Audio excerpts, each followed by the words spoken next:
Hello friends, ये हमारा class 11th का आज बेसिक लेक्चर है अकाउंटेंसी के ऊपर। ठीक है।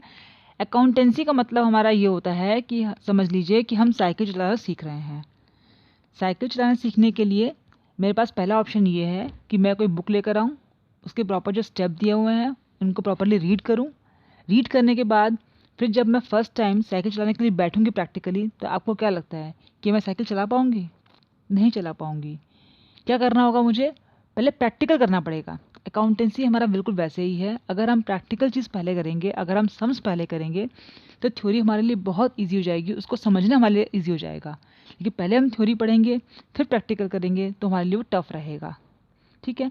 तो मेरा आज का जो लेक्चर है वो हमारा कुछ थ्योरेटिकल पोर्शन है हमारा, क्योंकि कुछ बेसिक चीज़ें हैं हमें थ्योरी पढ़ के समझ में आएंगी। लेकिन नेक्स्ट क्लास से मैं आपको पहले प्रैक्टिकल कराऊंगी और थ्योरी वाला पोर्शन हम बाद में करेंगे। ओके। इसके लिए सबसे पहले हमें ये समझना पड़ेगा कि हमने अकाउंटेंसी क्यों पढ़ना है, इसके एडवांटेजेस क्या हैं। ठीक है। मेन चीज़ क्या है, आप लोगों ने क्या लिया है? कॉमर्स लिया है। कॉमर्स का मतलब क्या होता है? बिजनेस और ट्रेड। तो बिजनेस कैसे करते हैं? बिजनेस के लिए हमें कुछ परचेज करना होता है, कुछ गुड्स हम परचेज करते हैं, उसके बाद क्या करते हैं, उसको हम लोग कुछ प्रॉफिट से सेल करते हैं। तो जब हम कुछ परचेज करेंगे तो या तो हम कैश में करेंगे या तो हम क्रेडिट में करेंगे, मतलब उधारी में करेंगे हम। तो हमने किस बंदे से कितना लेना है, कितना देना है, ये हम इसको याद नहीं रख सकते, हमें इतना हम अपना मेमोरी में नहीं रख पाएंगे। तो इन चीज़ों को प्रॉपरली रिकॉर्ड करना, सिस्टमेटिक रिकॉर्ड करना, तरीके से रिकॉर्ड करना ही अकाउंटेंसी कहलाती है।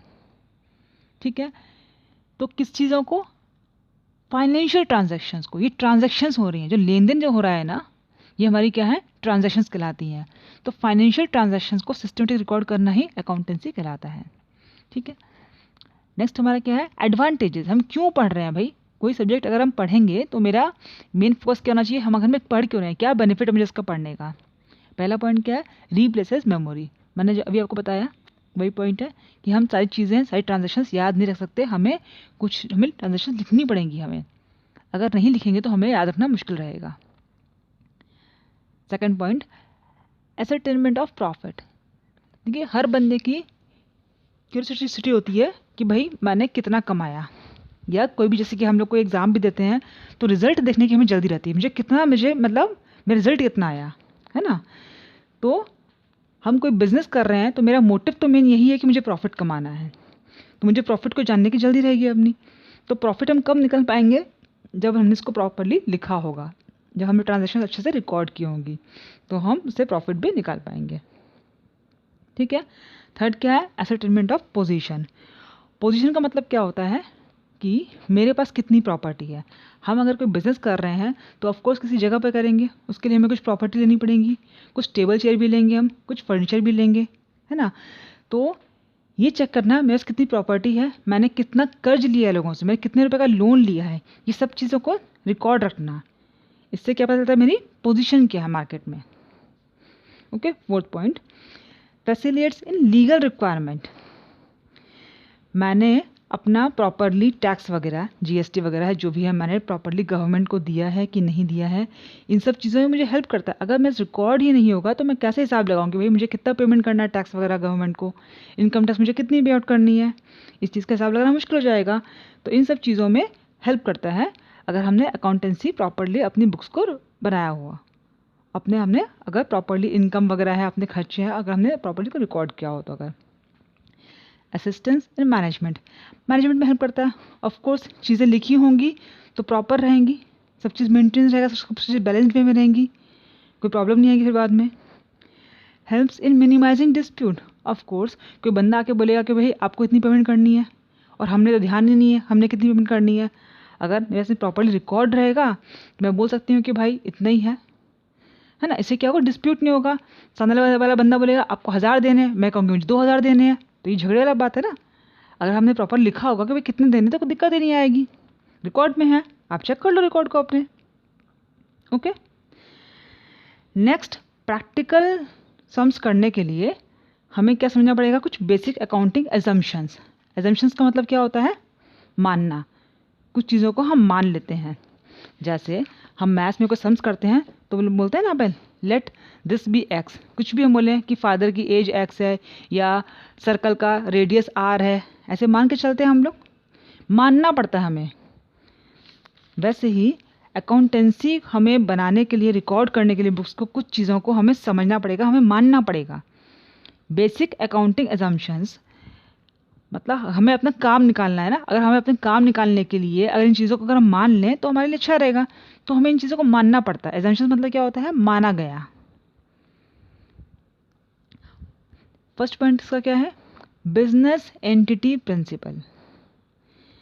देखिए मान लीजिए कोई बिजनेसमैन है, मिस्टर राम है, इसने अपनी शॉप खोली है, ठीक है।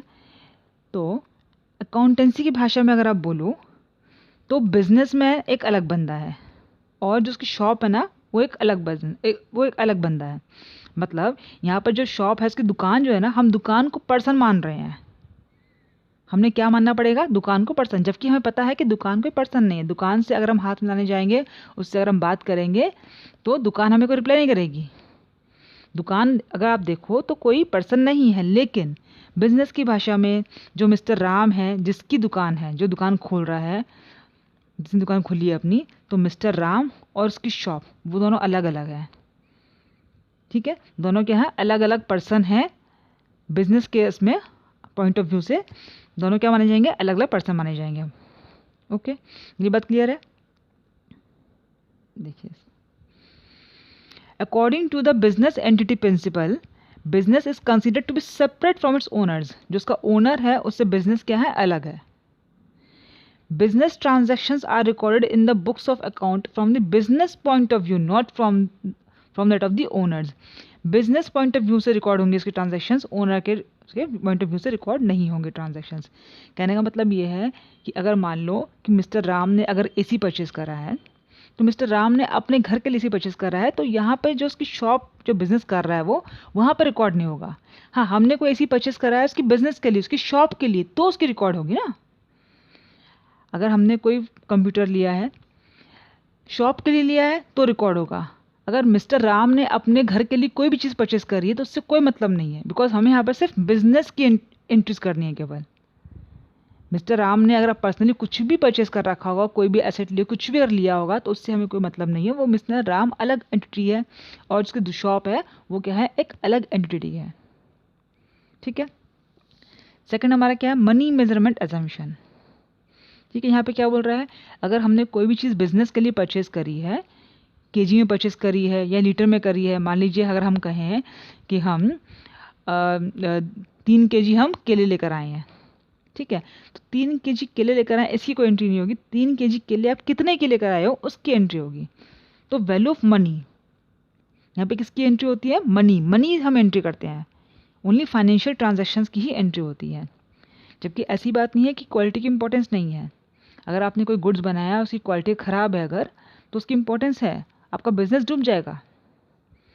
अगर आपका क्वालिटी ख़राब हो जाएगी, बिजनेस क्या होगा, आपका डूब जाएगा। लेकिन यहाँ पर हम उसकी एंट्री नहीं करेंगे।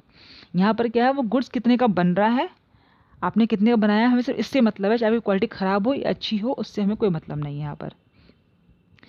जैसे मान लीजिए किसी का मैनेजर मर गया है ना, अगर कोई मैनेजर किसी का मर जाए किसी कंपनी का, तो ऑफकोर्स इसकी प्रॉफिट क्या है, कम हो जाएगी, है ना, प्रॉफिट कम होगी। लेकिन यहाँ पर रिकॉर्ड नहीं होगा वो, क्योंकि यहाँ पे हम इसको, क्योंकि उसको मनी में इसको हम कन्वर्ट नहीं कर सकते। अब मरने पर जो लॉस होगा ना, जो भी चीज़ है वो उसको हम कन्वर्ट नहीं कर सकते। वैसे क्वालिटी को, चीज़ की क्वालिटी को हम उसको मनी में हम उसको हम नहीं कर सकते convert. According to money measurement principle, transactions and events that can be measured in money terms are recorded in the books of account of the enterprise. जो केवल मनी टर्म्स में रिकॉर्ड हो सकती हैं, उनको ही हम रिकॉर्ड करते हैं बुक्स में।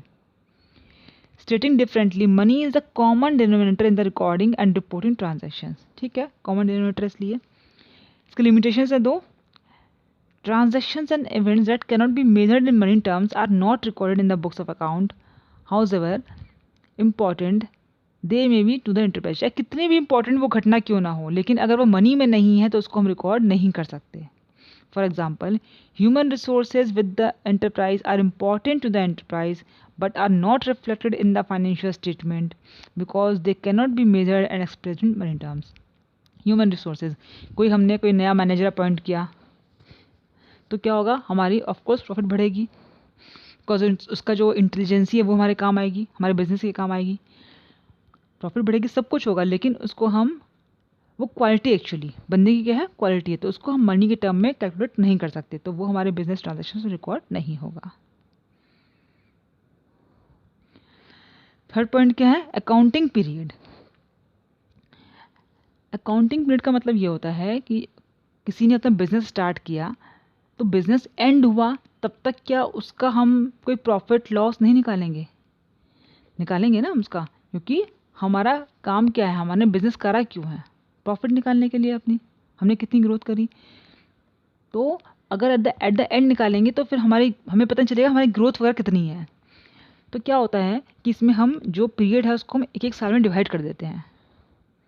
जैसे 2019 का एक साल हो गया, 2020 का एक पीरियड हो गया, मतलब 2021 का एक पीरियड हो गया, तो एक एक साल का एक पीरियड बना देते हैं, जिससे कि हम जैसे 2019 का हमने पूरा अपने खर्चे लिखे, अपनी इनकम लिखी और माइनस किया, अपना प्रॉफिट निकाल लिया, तो इससे मालूम पड़ गया हमने 2019 में क्या कमाया, क्या किया, हमने कितना खर्च किया, कितनी हमारी इनकम हुई। फिर वैसे हम क्या करेंगे, 2020 का निकालेंगे, हमने खर्चों को ऐड करेंगे, इनकम ऐड करेंगे अपनी, और निकालेंगे हमने प्रॉफिट कितना हुआ। इससे क्या हमें पता चल जाएगा हमने कितनी ग्रोथ कर रही है, या हमने कितना अपना घाटा किया पिछली बार से। मान लीजिए कि 2019 में मेरा टारगेट था 1 लाख रुपए कमाने का, लेकिन मेरी प्रॉफिट कितनी हुई, केवल 80,000 की ही हुई, तो 20,000 रुपये कम है। हम कह सकते हैं कि भैया 19 में मैंने 20,000 का लॉस किया है, मतलब या मैंने मेरी प्रॉफिट कम हुई है, जो टारगेट तक मेरा नहीं गया है, तो हम नेक्स्ट ईयर हम अपने आपको ग्रोथ करने की कोशिश करेंगे। वैसे ही है ना, जैसे बच्चे स्कूल जाते हैं, अगर आप उनको हर साल रिपोर्ट नहीं दोगे तो वो कैसे समझेंगे कि मुझे कितना ग्रो करना है अपने आप में, क्या क्या मेरी कमियां थी। अगर हम एक साथ बच्चे को अगर हम 7th क्लास में बच्चे को पूरी 10th क्लास तक की बुक पकड़ा दें और कहें कि आपको भी 10th क्लास तक इसी बुक को पढ़ना है, और कोई आपको रिजल्ट वगैरह नहीं मिलेगा, तो बच्चा कैसे समझेगा कि मेरी कहाँ गलतियाँ हैं, क्या ग्रोथ है, कहाँ पे है।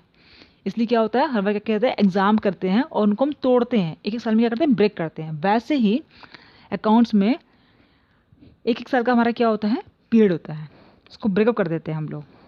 ठीक है, तो ये भी हमारी क्या है, एजम्पशन है कि हमने एक एक साल के पीरियड में डिवाइड करके रखा हुआ है। According to the accounting period principle, the life of an enterprise is broken into smaller period.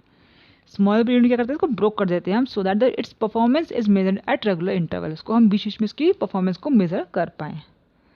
The accounts of an enterprise are maintain following the going concern concept. ये नीचे वाला हमारे पॉइंट में आएगा, ये देखिए 4th नंबर पॉइंट क्या हमारा, गोइंग कंसर्न कॉन्सेप्ट। ये हमको मान के चलना पड़ेगा कि हम जब कोई भी बिजनेस करते हैं तो ऑफ कोर्स हम ये मान के चलेंगे कि हमने लॉन्ग टर्म करना है। वैसे हमें कल का नहीं पता हमारा कल क्या होगा, ये बिज़नेस चलेगा नहीं चलेगा, हमें खुद का कुछ नहीं पता होता, लेकिन हम जब कोई बिज़नेस स्टार्ट करते हैं तो यही सोच के चलते हैं कि भाई हमको ये लॉन्ग टर्म चलाना है अपना बिज़नेस। तो ये क्या है, गोइंग कंसर्न। हमें क्या मानना पड़ेगा कि भाई हमें लंबे लॉन्ग टर्म तक चलाना है अपना बिज़नेस, ये मतलब या फिर लाइफ टाइम ही चलता रहेगा, सब बोल सकते हैं हम लोग। The accounts of an enterprise are maintained following the going concern concept, meaning enterprise shall continue its activities for a foreseeable future, लंबे टाइम तक चलेगा। ठीक है, तो ये कुछ assumptions हैं जो हमें इसमें समझनी पड़ेंगी। ठीक है, अब देखिए इसमें ना जब हम प्रैक्टिकल सम करेंगे, यहाँ पर 3 टर्म जो है बहुत ज़्यादा इंपॉर्टेंट है, कैपिटल, लायबिलिटी, एसेट।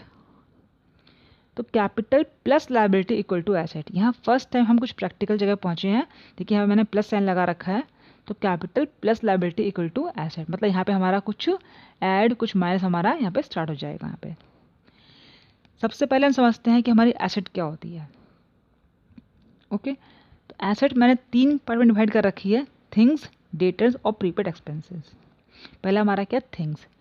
थिंग्स मतलब कोई भी चीज़, वो हमारी क्या कहलाएगी, एसेट कहलाएगी। कार है, कोई फर्नीचर है, टेबल है, कुर्सी है, कंप्यूटर है, कैश है ना, स्टॉक है, स्टॉक मतलब गुड्स जो हमने ले रखा है, ये सब चीज़ें मेरी क्या है, सब किस में आएंगी, थिंग्स हैं ये सब क्या कहलाएंगी, एसेट कहलाएंगी मेरी। ठीक है, नेक्स्ट क्या है, डेटर्स। डेटर्स क्या होता है, डेटर्स का मतलब होता है कि जिसको हमने अपना गुड्स बेच रखा है पर बंदे ने हमें पेमेंट नहीं करी है। ठीक है, तो ये एक तरह का बेनिफिट है जो हमें बाद में मिलेगा, बंदे से, अभी नहीं मिला है। देखिए, जो बेनिफिट हमें मिल चुका है वो कहाँ आता है, थिंग्स में, और जो बेनिफिट हमें बाद में मिलेगा वो हमें कहाँ आता है, हमारे डेटर्स में आता है। तो एसेट हमारी क्या है, जिससे हमें बेनिफिट मिलता है, लॉन्ग टर्म बेनिफिट मिलता है, अभी मिले या फिर बाद में मिले, वो सब किस में आएंगी, हमारे एसेट्स में आएंगी। अगर मेरे 10,000 के डेटर्स हैं, 10,000 रुपये मुझे किसी से लेने हैं, तो ये मेरे क्या कहलाएगा, डेटर्स कहलाएगा। अगर बंदे ने मान ली 10 से 5 की पेमेंट कर दी, तो 5 अभी स्टिल लेफ्ट है, तो 5 के डेटर्स अभी मेरे पास में हैं, 5 का बेनिफिट मुझे अभी मिलना बाकी है, तो ये भी मेरी क्या है, एसेट है। 5 में से उसने 3 की पेमेंट कर दी, तो 2 मुझे अभी मिलने बाकी है, उसका बेनिफिट मुझे अभी मिलना बाकी है 2,000 रुपये का, तो 2,000 मेरी क्या है, स्टिल अभी मेरी एसेट है। और उसने 2 की पेमेंट कर दी, तो अब क्या है, अब मेरी एसेट खत्म हो गई, ये वाली जो डेटर्स नाम से जो एसेट थी मेरी बुक में, वो एसेट क्या हो गई, खत्म हो गई।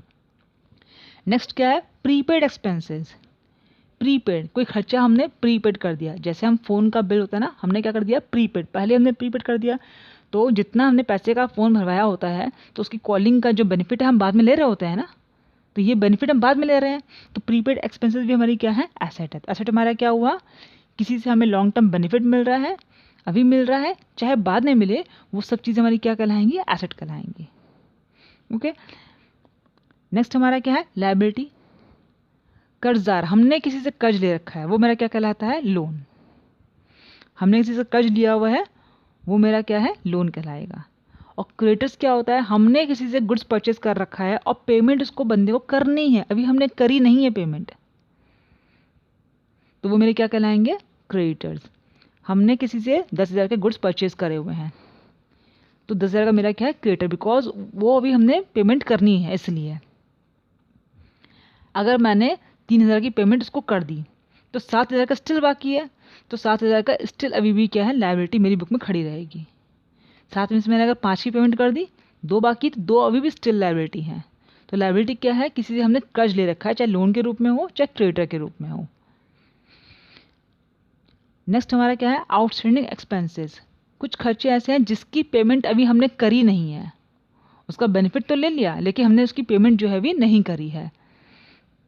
जैसे इलेक्ट्रिसिटी का बिल वगैरह होता है, बिल की पेमेंट तो हमें करनी है, आज करो चाहे 10 दिन बाद करो, तो अगर 10 दिन तक अगर हमने नहीं करा, उसको रोक के रखा हुआ है, तो वो किस में आ जाएगा, आउटस्टैंडिंग एक्सपेंसेस, वो मेरी क्या बन जाएगी, लायबिलिटी बन जाएगी। ठीक है, तो लायबिलिटी हुई क्लियर, एसेट हुआ क्लियर। थर्ड क्या हमारा, कैपिटल। कैपिटल हमारा क्या होता है, कैपिटल हमारी एक्चुअली पूंजी होती है, वह पूंजी जो मिस्टर राम ने अपनी शॉप पर लगाई होती है। क्योंकि देखिए, शॉप अपने आप तो रन करेगी नहीं, दुकान को रन करने के लिए कुछ पैसे चाहिए, वहाँ हम गुड्स परचेस करेंगे, फर्नीचर लगाएंगे, कुछ कंप्यूटर लगाएंगे, कुछ स्टाफ भी रखेंगे, तो कुछ पैसे चाहिए होंगे हमें। तो जो पैसा मिस्टर राम दे रहा है शॉप को, वो पैसा हमारा क्या बन जाता है, कैपिटल बन जाता है। ठीक है, तो यही हमारे 3 टर्म है जो मोस्ट इंपॉर्टेंट रहते हैं।